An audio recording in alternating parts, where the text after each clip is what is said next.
Ici. Donne la parole.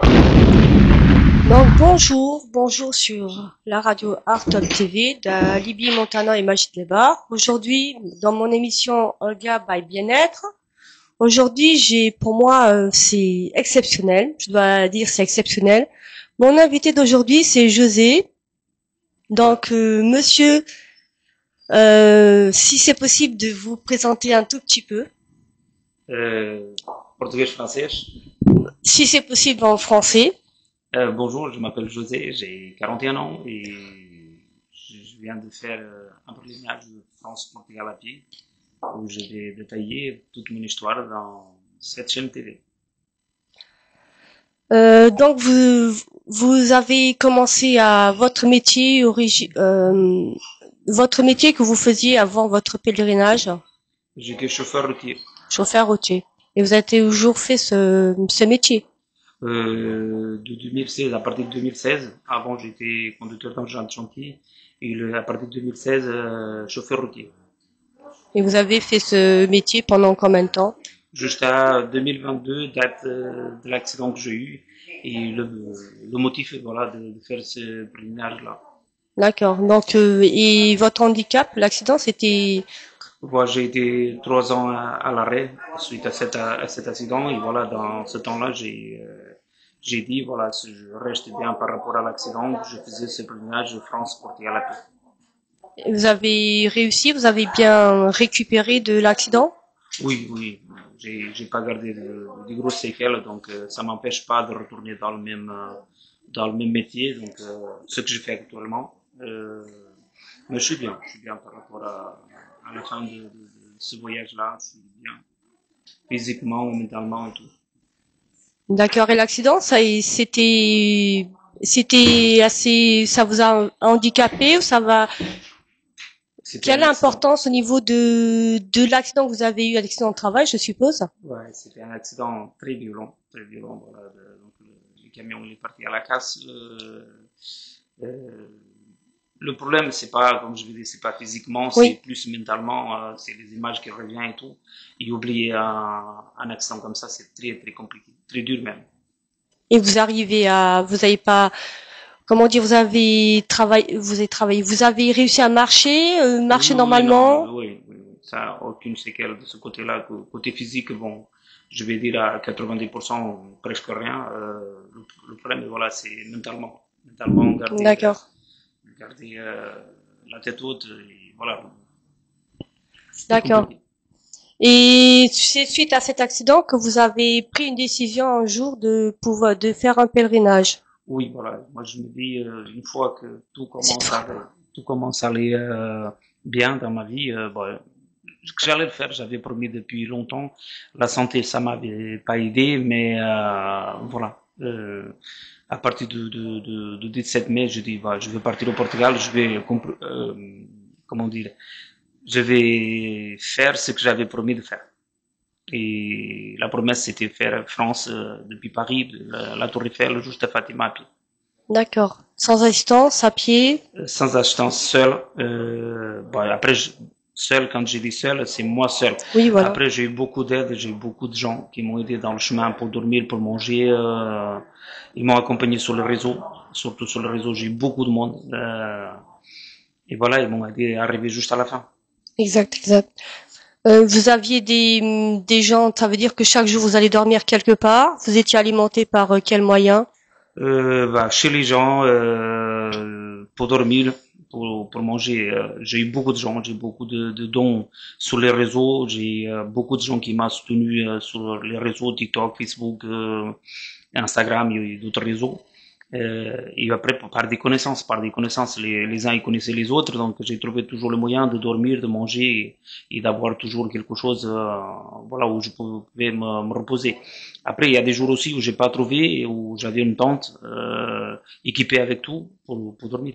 D'accord, c'est le petit chariot que vous aviez qui était Voilà. occupé avec tout. Voilà, j'avais un petit chariot de marche que j'ai trouvé 12 jours avant de démarrer la marche, D'accord, où j'ai installé tout, j'avais vraiment tout, d'accord. Et tout ça à pied. tout ça à pied. Que ce soit le temps, la grêle, la pluie, le soleil, peu importe. tout le temps à pied. J'ai passé des moments très très durs, surtout avec la chaleur. La flotte, non, la pluie, ça m'a presque jamais dérangé, mais surtout la chaleur. Waouh. Et c'est pourquoi le pèlerinage, pourquoi Fatima de Portugal, pourquoi cette image-là? Moi, je pense que voilà, ça m'a aidé, surtout sur l'aspect psychologique, sortir un peu comme je vais dire, du moment où j'étais un peu perdu, parce que voilà, dans un accident comme ça, j'ai perdu vraiment tout, travail, tout, la vie sociale que j'avais avant l'accident, j'arrivais pas à la trouver après.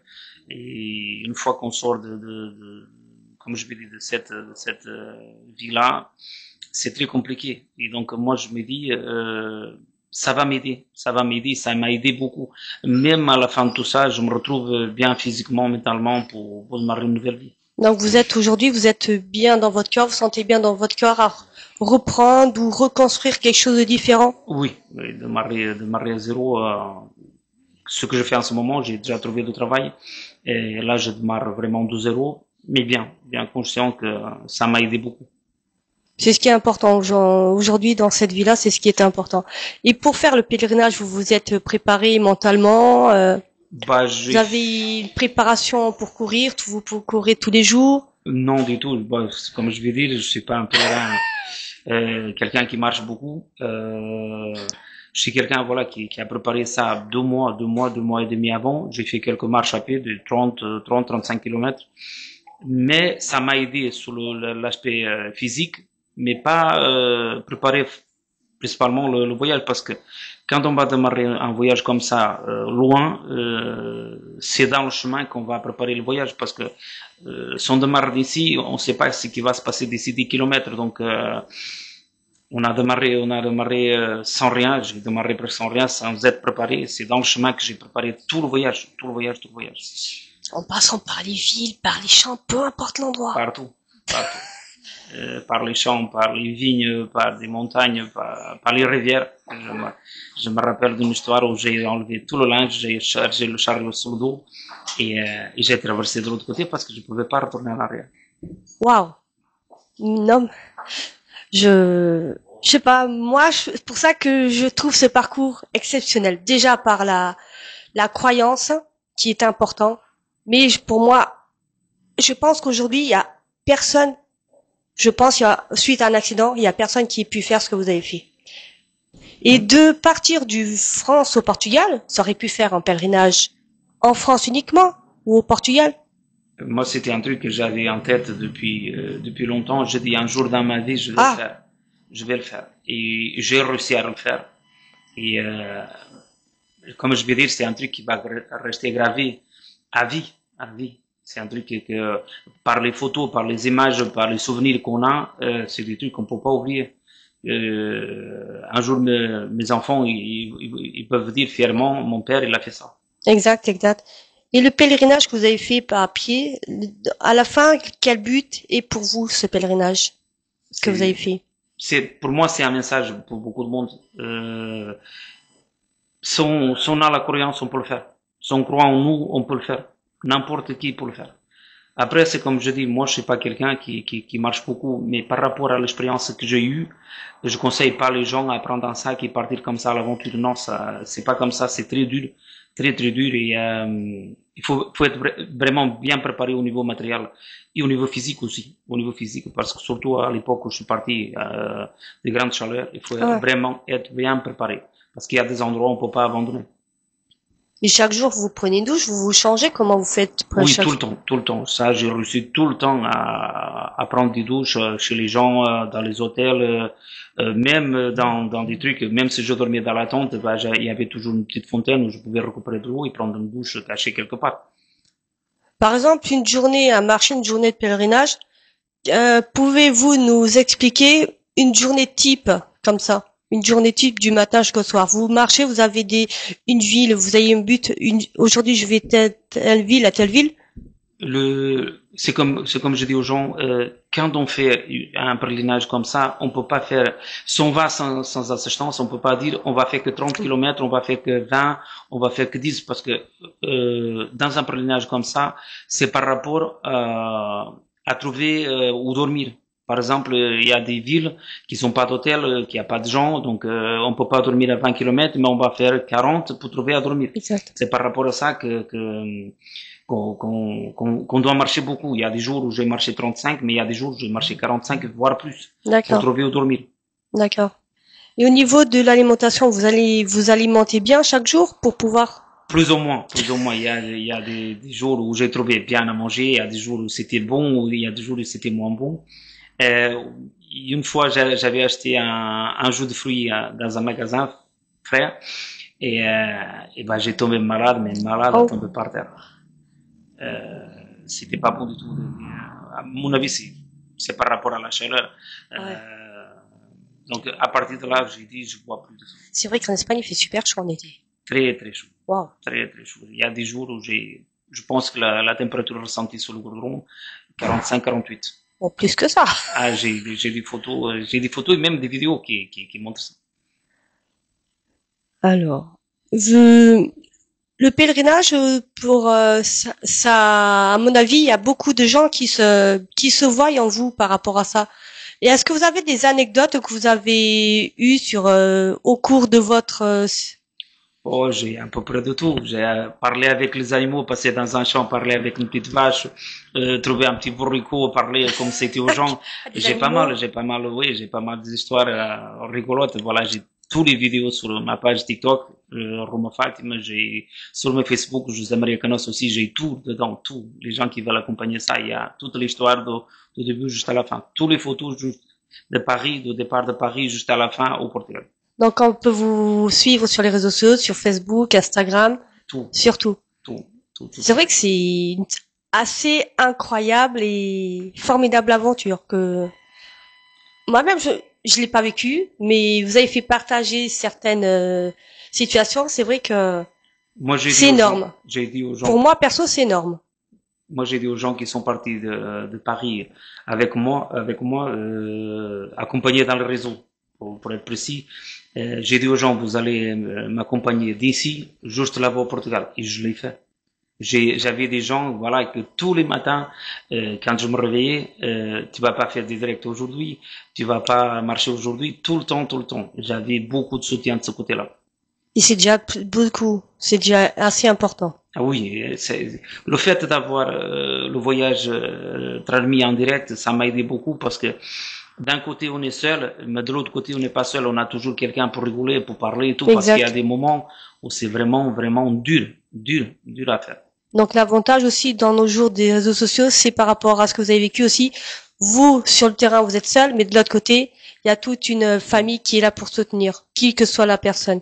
D'avoir une compagnie, Voilà, ce qui est voilà. bien, c'est d'avoir une compagnie. Et est-ce que vous avez des temps de repos chaque jour? Oui, il y a des jours où, surtout en France, il y a des jours où je me reposais beaucoup. L'Espagne, j'ai traversé un peu plus vite, parce que voilà, en France, j'allais dormir chez beaucoup de gens. Je vais passer chez vous, chez l'autre, chez l'autre, chez l'autre. Et en Espagne, non, en Espagne, comme il y a moins de Portugais qu'en France, voilà, c'était presque la plupart du temps, je trouvais juste une personne où dormir. Et sinon, c'était tout le temps dans les hôtels ou dans les auberges pèlerins. Mais en France, oui, en France, je me suis arrêté beaucoup, beaucoup pour aller voir les gens, les amis. Je suis parti de Paris. En fait, Beaucoup de bienveillance envers les gens. oui, et surtout, voilà, moi, je sais pas, comme je vais dire, j'ai pas fait le chemin direct Paris-Lourdes. Oui. J'ai fait Paris-Bordeaux, Bordeaux-Lourdes. Et le fait d'aller à Bordeaux pour descendre à Lourdes, ça m'a dévié beaucoup de chemins que j'avais tracés. D'accord, ok, d'accord. Donc vous avez, sur le coup, c'était un peu à l'improviste. Voilà, j'allais chez les gens. C'est pour ça que j'ai fait beaucoup, beaucoup de kilomètres. Waouh. Parce que j'ai été voir beaucoup de monde Ah oui, dans plusieurs villes, plusieurs villes. waouh. Et après, voilà, de Lourdes, je suis parti à Lourdes, au sanctuaire de Lourdes aussi. Je pouvais traverser par les montagnes, aller à Pamplona. Sauf que, voilà, comme j'ai eu un ami à Lourdes qui m'a dit, écoute, j'ai déjà fait ce chemin à moto, ne va pas parce qu'il faut être préparé pour une semaine de marche. Alors j'ai hésité, j'ai dit, bah, je fais Paris, Lourdes, Saint-Sébastien. Je suis parti par Saint-Sébastien, j'ai passé la frontière à Hendaye. C'était peut-être plus loin, mais beaucoup mieux le chemin. Oh, donc la France, elle est, en termes de ce chemin entre la France et l'Espagne, quel est c'est mieux la France? Pour dormir, oui, pour trouver de l'aide, oui. Après, en accueil, j'ai rien à dire aussi de l'Espagne. J'étais très bien accueilli en Espagne aussi. Et quand vous êtes arrivé au Portugal? Les premières villes après Villa-Formosa, il y a une ville, c'était un peu froid. C'était un peu froid. Euh, c'est comme j'ai dit, j'ai arrivé dans un café, je parle portugais, je suis du Oui, oui. Portugal, et voilà, c'était le regard des gens, c'est bizarre, Ah bizarre. bon? Ouais. Alors qu'en Espagne, non, en Espagne, les gens, ils sont plus, comme je vais dire, ils sont plus accueillants de ce côté-là. De ce côté-là. Après, je dis pas le contraire, j'ai trouvé beaucoup de gens aussi au Portugal qui m'ont très bien accueilli. Je parle juste la première ville où j'ai tombé, c'était Ah, pas le top. d'accord. C'était pas le top. Mais Ok. sinon, non, sinon, j'ai été très bien accueilli un peu partout, un peu partout. Waouh. Et votre famille, qu'est-ce qu'elle pense de votre pèlerinage? Bah, je pense que bien. Je pense que bien. Ils ont bien réagi? Après, il y avait beaucoup de gens qui croyaient pas en moi. Ils ont dit, il va faire 5 kilomètres, il va retourner en arrière. Voilà. Mais non. Moi, du moment que j'ai quitté la maison, j'ai dit, je retourne pas en arrière. Waouh. Une belle leçon de vie. Après, voilà, c'est comme je dis, c'est un truc qui reste gravé à vie. Euh, des images qu'on peut pas oublier, des gens qu'on a racontés. Parce qu'après, c'est comme je dis, il y a beaucoup de gens qui n'aiment pas passer sur le réseau. Mais j'ai des photos de beaucoup de monde. Exact, exact. Vous avez tu vu.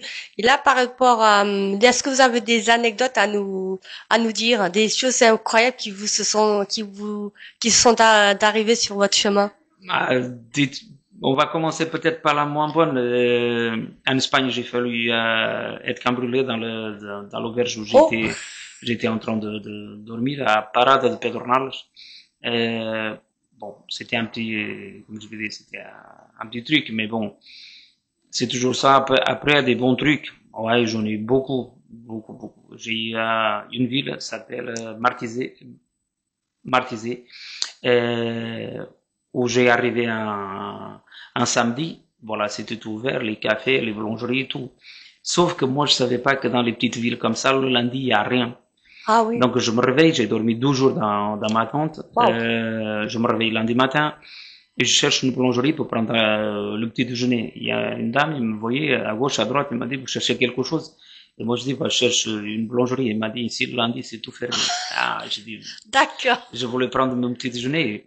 Il m'a dit, écoutez, il n'y a pas de problème, venez chez nous.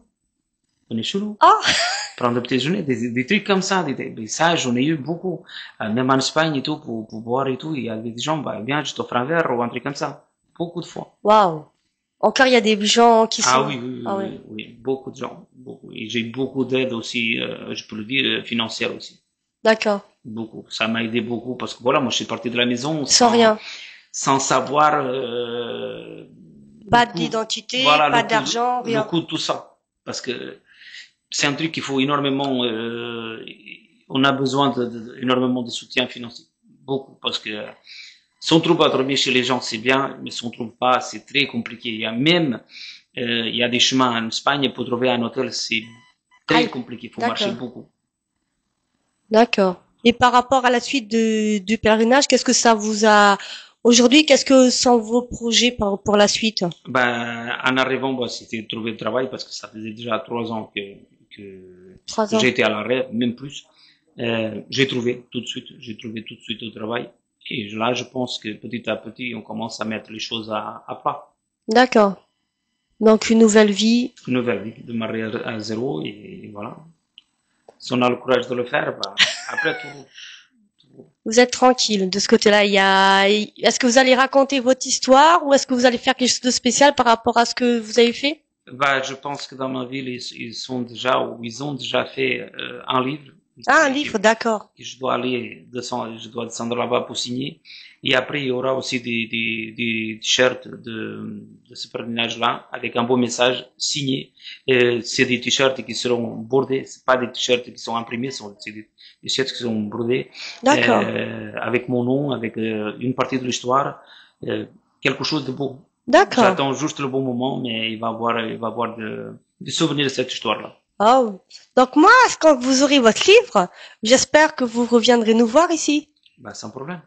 D'accord. Sans problème. Bon, je pense que pour aujourd'hui, comme c'est un peu nouveau, donc pour aujourd'hui, on va arrêter notre interview. Donc je vous retrouve la semaine prochaine, même endroit, même heure, avec un nouvel invité et d'ici quelques temps avec mon invité pour nous présenter des nouvelles. Ben, merci beaucoup pour l'invitation. Merci beaucoup, José. Non, mais franchement, c'est énorme. Franchement, c'est énorme. Donc je vous dis à très bientôt. Et n'hésitez pas à vous abonner à la chaîne YouTube d'Alibi Montana sur Art Top TV. À très bientôt sur la rubrique d'Olga by Bien-être. Au revoir, Monsieur José. Au revoir.